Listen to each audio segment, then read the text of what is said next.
बिस्मिल्लाहिर्रहमानिर्रहीम।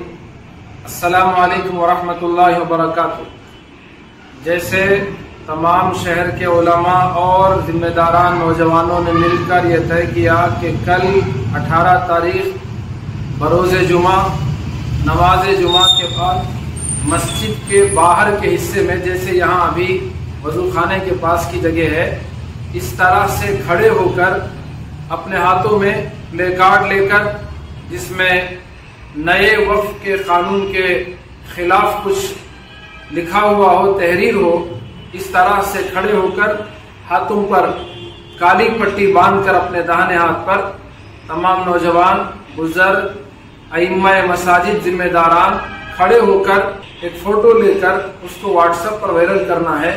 जैसे यहाँ हमारे कोलार में जो मशवरे से तय हुआ है, मस्जिद के बाहर के हिस्से में, मस्जिद ही के अंदर इहाते में, मस्जिद के बाहर के हिस्से में प्ले कार्ड अपने हाथों में लेकर, हाथ पर काली पट्टी बांधकर थोड़ी देर खड़े होकर एक फोटो पकड़ के हमारी तरफ से मुजाहरा है।